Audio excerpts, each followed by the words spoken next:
ओम नमो गणपते। दोस्तों, आज की वीडियो में हम बात करेंगे कि आखिर महाभारत युद्ध का सबसे शक्तिशाली योद्धा कौन था। दोस्तों, जब भी हम महाभारत युद्ध की बात करते हैं तो हमें दो योद्धा दिखाई देते हैं, कर्ण और अर्जुन। इन एक योद्धा ऐसा भी था जिसके पास भगवान शिव की दिव्य खड्ग थी, यानी उनकी दी हुई दिव्य तलवार थी, और उसने अकेले ही पांडव सेना के जितने भी बचे हुए सैनिक थे सबको एक ही क्षण में मार दिया था। जब भी वह गर्जना करता हुआ उनके बीच चलता था तो सभी उसे देखकर भयभीत हो जाते थे। वह इतना शक्तिशाली था कि उस दिन अगर भगवान श्री कृष्ण पांडवों को नहीं बचाते तो वह पांडवों को भी अकेला अपने बाहुबल से मार डालता। आज हम इसी योद्धा के बारे में बात करेंगे कि आखिर उसे इतनी शक्ति कहाँ से मिली थी जो भगवान श्री कृष्ण ने उससे डरकर पांडवों को युद्ध से हटा दिया था।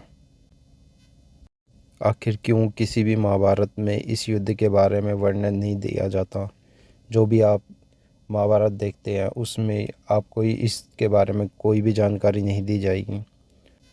यह उस समय की बात है जब पांडव युद्ध जीत जाते हैं और दुर्योधन घायल अवस्था में होता है।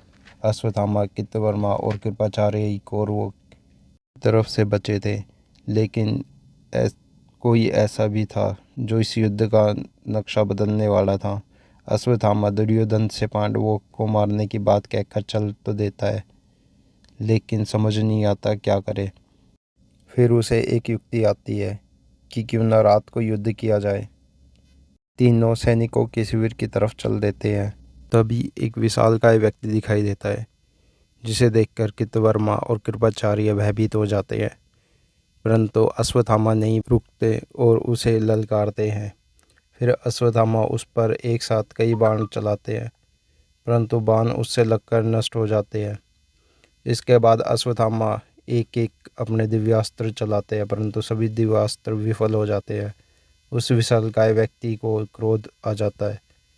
वह जोरदार गर्जना करने लगता है, जिससे अश्वत्थामा को वह काल समान लगता है। इस पर अश्वत्थामा भगवान शिव की स्तुति करते हैं। वह अपने आप को अग्नि में समर्पित करने लगते हैं, जिससे भगवान शिव उसकी स्तुति और उसके समर्पण भाव को देखकर अश्वत्थामा पर प्रसन्न हो जाते हैं।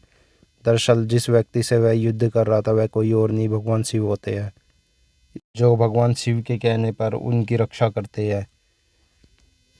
भगवान शिव अश्वत्थामा पर प्रसन्न होकर उसे एक दिव्य खड्ग देते हैं, जिसे कोई भी अस्त्र शस्त्र काट नहीं सकता था, और वह अश्वत्थामा के शरीर में प्रवेश कर जाते हैं, जिससे वह उसे असीम शक्ति और अपार बल दे देते हैं।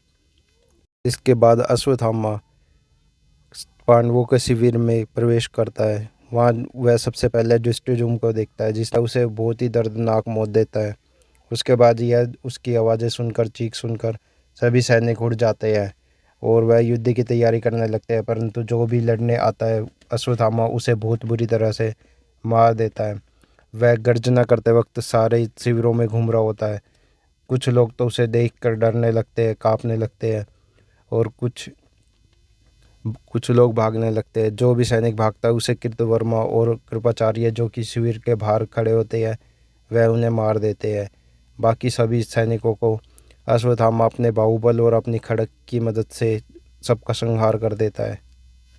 दोस्तों, यह युद्ध मैंने बहुत ही कम समय में आपको समझाया। अगर आप इस युद्ध के बारे में पूरी तरह से जानना चाहते हैं तो आप मुझे कमेंट में लिखिए, ताकि मैं इस युद्ध के बारे में पूरी तरह से बता सकूं, क्योंकि किसी भी प्रकार की महाभारत में इसका उल्लेख नहीं है, कोई टीवी सीरियल इसके बारे में नहीं दिखाता है। अगर आप इस युद्ध को ढंग से पढ़ेंगे, जानेंगे, तो आपको पता चलेगा कि इस युद्ध से बड़ा कोई दूसरा युद्ध ही नहीं था।